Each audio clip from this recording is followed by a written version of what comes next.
En ce moment, il y a un gros débat, une grosse distraction. Je pense que j'ai fait une vidéo là-dessus.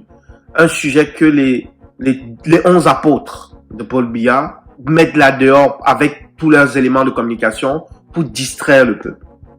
Je vous ai dit dans ma dernière vidéo, ne vous laissez pas embarquer dans cette affaire de candidature unique. Et aujourd'hui, le débat maintenant pour mettre pression sur le MRC. Et le MRC, je vous le dis, Maurice Kamto, vous avez été trop respectueux.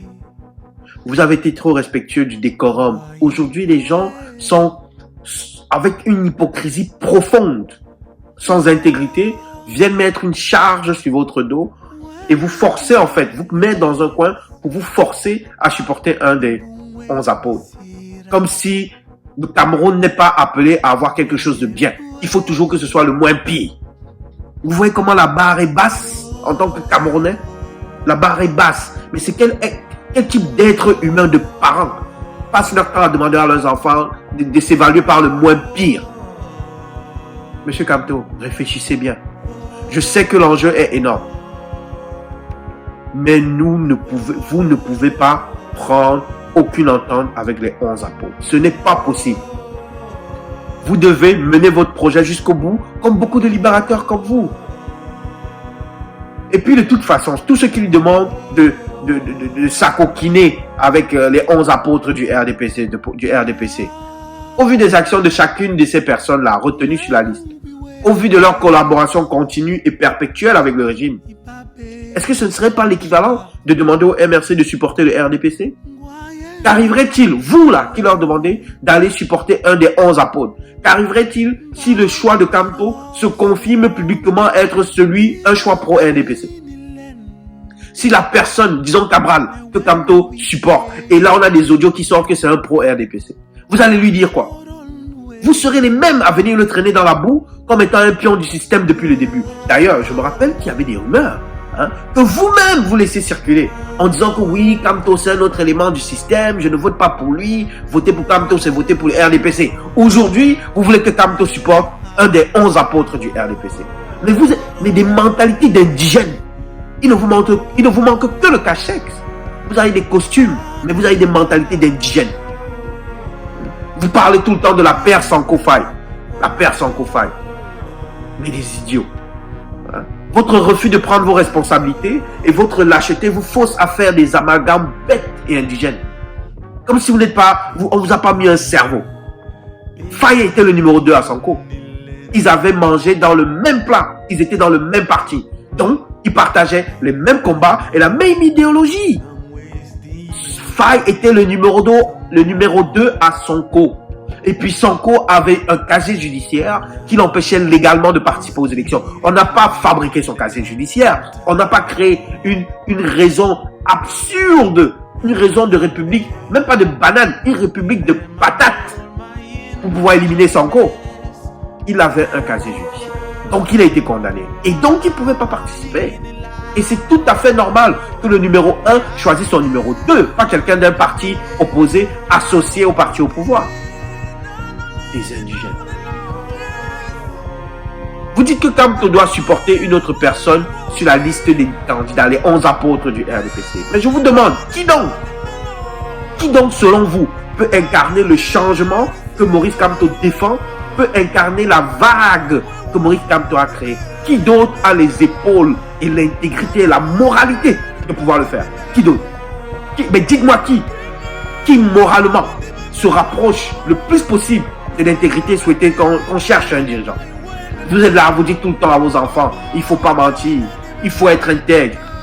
Vous allez dans les bars, vous parlez à gorge déployée. Oh vraiment, si on avait un Sankara, si on avait un Mandela. Vous êtes nuisibles pour ce pays. Nuisibles. Vous êtes des gens nuisibles pour ce pays.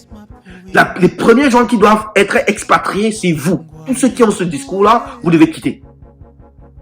Vous dites par exemple que Kamto devrait s'allier à Cabral Libri pour démontrer sa sincérité dans son combat pour le changement. Mais c'est même très intéressant. Même si c'est creux, vicieux et perfide cet argument-là, pour démontrer sa sincérité dans son combat pour le changement. Parce que vous demandez à quelqu'un qui a prouvé se battre pour le changement, qui a sacrifié des choses tangibles pour le changement, qui a prouvé son intégrité parce que jusqu'aujourd'hui, le parti au pouvoir n'a pas pu trouver un scène ou une chaussette qu'il a volé, un projet qu'il a détourné, une signature qu'il a falsifiée. On n'a rien pu trouver. Et vous demandez à une personne qui se rapproche le plus possible du niveau d'intégrité qu'on recherche, de s'associer avec quelqu'un qui n'a aucune sincérité dans son combat pour le changement. Vous réfléchissez même comment? Là, je prends Cabral, ça peut être aussi, Joshua aussi. Vous réfléchissez même comment? C'est parce que vous n'aimez pas le Cameroun.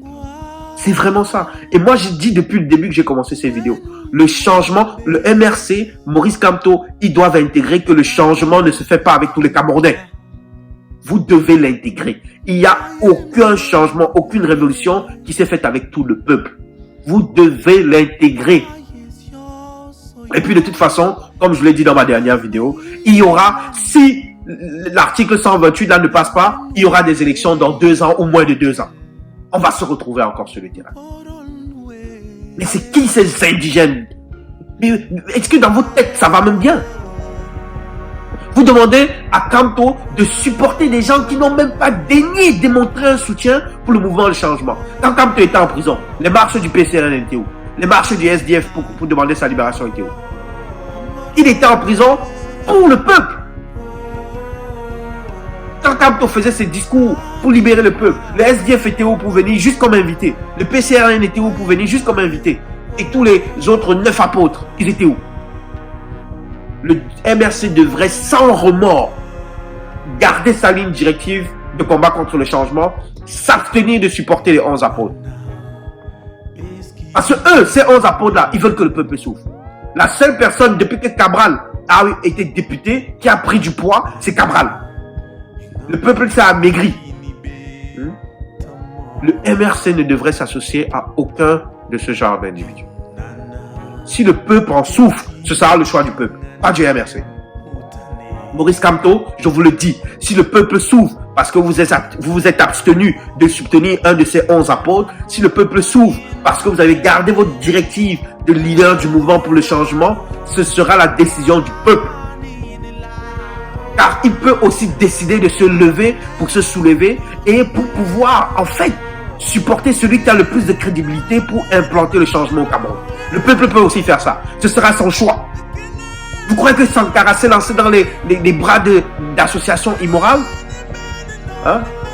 Parce qu'il veut faire tomber la dictature, qu'il a dit, bon, ok, on ne fait pas le coup d'état que j'ai fait, moi je suis pas éligible, je suis un simple capitaine, on va aller voir un politicien qui est véreux pour qu'il puisse sortir le Burkina à l'époque.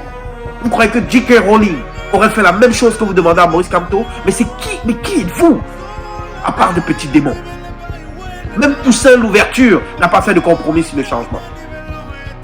Même Toussaint l'ouverture. À un moment donné, M. Kamto, il faut être prêt à aller jusqu'au bout de ses convictions, jusqu'au bout de sa cause. Même si vous devez y laisser votre vie, il faut être prêt à aller jusqu'au bout de ses convictions, jusqu'au bout de sa cause. Ceux qui suivront, suivront. Le changement ne se fait pas avec tout le monde.